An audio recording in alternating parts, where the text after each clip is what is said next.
ان کو ذرا شربت پلاؤ، لیکن آج کل کی کولڈ ڈرنک پلاؤ، ان کو سموسے، چائے، بسکٹ ان کے لیے لے کر جاؤ، سینڈوچز وغیرہ لے لیکن کر آج جاؤ. کل کی سیاست میں تمام تر ایسی کاوشوں کے باوجود لوگ بھول گئے ہیں چودھریوں کی وزیرداریاں اور تمام تر چیزیں. دیکھیے کیا گھر کے اندر، اسی گھر کے اندر چودھری پرویز الہی صاحب کو چھپنا پڑ رہا تھا. وہاں سے اگر کوئی بچا رہا تھا تو کوئی مخبری بھی کر رہا تھا. یہ حال تھا. پھر اس کے بعد ایک دوسرے کو سنانے کا عمل، اور اس کے بعد سلائی کی والدہ گئی آج الیکشن کمیشن آف پاکستان کے کاغذات نامزدگی لے کر، تو اندر سے ہی تالا لگا ہوا تھا. اب یہ جو تمام کام ہو رہے ہیں، ان تمام کاموں میں چودھری شجاعت حسین صاحب، ان کے صاحبزادے، ان کی جماعت حصے دار بنی ہوئی ہے. کیونکہ اگر ایک جماعت کے ساتھ اتنا ہو رہا ہے اور آپ چپ کر کے ٹھیک ہے ہونے دو، ہم اپنا الیکشن لڑ لیں گے، یہ کر رہے ہیں، تو پھر کدو کا مقابلہ کریں گے آپ. تو پرویز الہی تو آ جائیں گے میرے پاس. تو وہ جس طرح کی سیاست ہو رہی ہے، میجر طاہر صادق صاحب جو ہے وہ اپنے گھر سے روپوش ہیں. ایمان طاہر صادق صاحبہ وہ بھی روپوش ہیں. یہ لوگ اب جب جا کے کاغذات جمع کرانے پہنچے ہیں تو وہاں پر ان کے ساتھ یہ ہو رہا ہے کہ پولیس چھین رہی ہے، اندر سے چھین رہے ہیں، ریٹرننگ افسر نہیں ہے. یہ تمام کام ہو رہے ہیں. بالآخر جا کے آخر میں خبریں آنا شروع ہوئی جو الیکشن کمیشن تک پہنچ گئے، اور اس میں بھی سپریم کورٹ جو ہے اس کو طاقت کا استعمال کرنا پڑا. وہاں سے الیکشن کمیشن اور اس کے بعد پھر کچھ مراسلے بھیجے گئے ہیں. ابھی بھی یہ ختم نہیں ہونے جا رہا، یہ ختم بالکل نہیں ہونے جا رہا. کمیشن نے خط لکھ دیا ہے کہ صاحب آپ کچھ مینج کریں، دیکھ لیں. تو یہ ہوا، انہوں نے باقاعدہ صحافیوں کے سامنے کھڑے ہو کر اپنے بڑے بھائی پر، مطلب بڑا بھائی والد کی جگہ ہوتا ہے، بالکل اس پر لعنت بھیجی، اس کے بچوں پر لعنت بھیجی، اس کی سیاست پر لعنت بھیجی. چودھری صاحب سوچے تو صحیح کہ کہاں پہنچ گئے. ایک مرتبہ نظر ثانی کریں اپنے افعال پر جو کیا ہے. نہیں میں تو کہہ رہا ہوں کریں، نون لیگ کے ساتھ سیاست کریں، وہ اینٹی پی ٹی آئی سیاست کریں، جو بھی کرنا کریں. لیکن اگر یہ ہو رہا ہے نا آپ کی اپنی بہن کے گھر میں، تو کم از کم کہہ دیں کہ جی یہ مت کرو.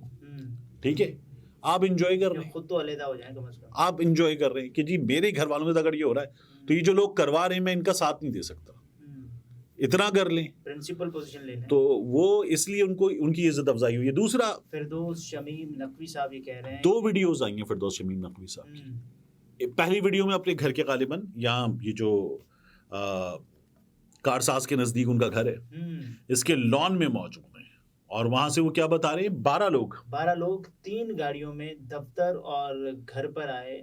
یعنی کہ انہوں نے بتایا کہ مجموعی طور پر اتنے تھے، اور انہوں نے یہ دھمکیاں دی، یا تو آپ اپنے کاغذات نامزدگی جمع نہیں کروائیں گے، یا پھر اگر آپ نے کروا لیے ہیں تو وہ آپ کو واپس لینے پڑیں گے، نہیں تو آپ کو نامعلوم کر دیا جائے گا، آپ کو اٹھا لیا جائے گا، آپ کو پتہ بھی نہیں چلے گا. یہ فردوس شمیم نقوی صاحب نے بتایا.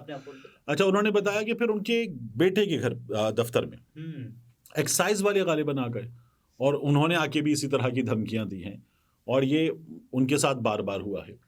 فردوس شمیم نقوی صاحب کہتے ہیں کہ میں 68 برس کا ہوں، کینسر سروائیور ہوں، ٹھیک ہے، میں ہاؤس اریسٹ ہوں، میرا گھر اس وقت سب جیل ہے، تو آپ مجھے جیل ویل تو بھیج ہی نہیں سکتے، مطلب کیا کر لیں گے جیل بھیج کے، کیونکہ میں ویسے ہی اس وقت ہاؤس اریسٹ ہوں.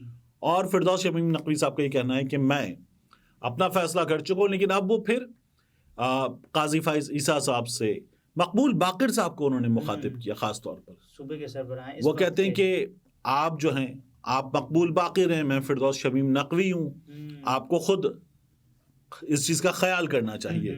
وہ جو تعلق ہے وہ اس کا بھی واسطہ دے رہے ہیں، اور کہہ رہے ہیں خیال کریں، یہ جو ہو رہا ہے تو یہ تو بہت ہی برا ہے، اور آپ اگر خود جج بھی رہ چکے، اس صوبے کے چیف جج رہ چکے، تو انصاف کریں، تو اس چیز کو دیکھیں، آپ انصاف کریں. تو بڑی تکلیف دہ وہ صورتحال ہے فردوس شمیم نقوی صاحب کی.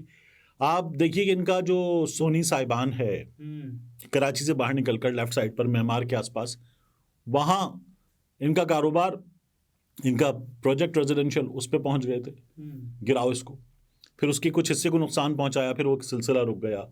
ان کے اپنے ساتھ جو ہوا گرفتاری وغیرہ کے معاملات، پھر اس کے بعد ہاؤس اریسٹ کے معاملات. صاحب غالباً وہ پہلے رہنما تھے جنہوں نے پاکستان تحریک انصاف اور عمران خان کے لیے یہ کہا کہ حلفاً یہ کہا کہ عمران خان صاحب نے کبھی بھی ان کو تشدد پر نہیں اکسایا، اور اس کے بعد ہم نے دیکھا کہ ایک ویو آئی اور تمام تر رہنماؤں نے وہی پیغامات ریپیٹ کیے. اچھا، یہ جو سلسلہ ہے نا، دیکھیے کہ گھروں پر پہنچنا، پہنچنے کے بعد توڑ پھوڑ کرنا، یہ یہاں کراچی میں آپ کو کم نظر آ رہا ہے.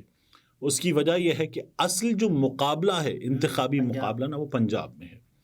کراچی میں بھی ہوگا، کیونکہ نون لیگ کی تو ایک اور بھی تیاری ہے کہ یہ ملیں گے جی ڈی اے والوں سے، یہ ملیں گے ایم کیو ایم والوں سے، یہ ملیں گے کچھ آزاد لوگوں سے، اور پھر اس کے بعد جو ہے یہ پیپلز پارٹی میں بھی کوئی درار ڈالیں گے، اور وہ سب کرنے کے بعد یہ لوگ سندھ میں اگر نمبر لے پائے تو یہ لبیک وغیرہ کی بھی ایک آدھ سیٹ آ گئی تو یہ ان سے بھی بات کریں گے، اور یہ پیپلز پارٹی کا رستہ روکنا چاہتے ہیں۔ اچھا، آپ کو لگتا ہے کہ پیپلز پارٹی کا اس حالت میں بھی رستہ روکا جا سکتا ہے؟ مجھے نہیں لگتا۔ نہیں، مجھے نہیں لگتا، لیکن یہ جو بشیر میمن صاحب جو ہیں اچانک نونی ہوئے، اور نونی ہونے کے بعد اچانک جو ہے وہ جنونی ہوئے، اور جنونی ہونے کے بعد بشیر میمن صاحب جو ہیں ان کا یہ کہنا ہے کہ میں وزیر اعلیٰ جو ہے اس بار پیپلز پارٹی کا نہیں بننے دوں گا، جس طرح آصف علی زرداری صاحب کہتے ہیں نا کہ میں نواز کو وزیر اعظم نہیں بننے دوں گا، بالکل اسی طرح سے مصطفیٰ کمال صاحب نے بھی کہا تھا نا کہ اب تو وزیر اعلیٰ کیا، وزیر اعظم ہماری مرضی سے آئے گا، اس سے پہلے کہا تھا۔ تو اب دیکھیے کیا بنتا ہے، لیکن فردوس شمیم نقوی صاحب جو بتا رہے ہیں اس پر ظاہر ہے کہ اور کچھ نہ بھی کیا جائے تو کم از کم ایکشن لے لیا جائے، روک دیا جائے، وہ بندہ ویسے ہی گھر میں ہاؤس اریسٹ ہے۔ اتنا شاندار اگر کسی کا ہاؤس ہو تو اس کو ہاؤس اریسٹ ہونے میں پرابلم یقیناً کم ہوگی، مگر جیل پھر بھی جیل ہوتی ہے۔ اچھا، محلوں میں جیل، اس میں کیا بعید ہے کہ ان کو جیل میں نہیں بھیجا جائے گا؟ بھیجا جا سکتا ہے، ٹھیک ہے، یہاں تو مطلب بغیر مقدمات کی بھی لوگ جیلوں میں ہیں، بغیر کسی چیز کے بھی جیلوں میں ہیں، اور جیلوں میں ہونا تو پھر بھی ایک عدد بہترین حالت ہے۔ اگر آپ کہاں ہیں یہ پتہ ہی نہیں ہے تو پھر تو وہ بدترین حالت ہے۔ تو فردوس شمیم نقوی صاحب کہہ رہے ہیں کہ انہیں یہی بتایا گیا ہے کہ وہ اس بدترین حالت میں آ سکتے ہیں۔ ناظرین، یہ طارق متین تھے، گفتگو آپ نے ملاحظہ فرمائی، اجازت دیجیے، اللہ حافظ۔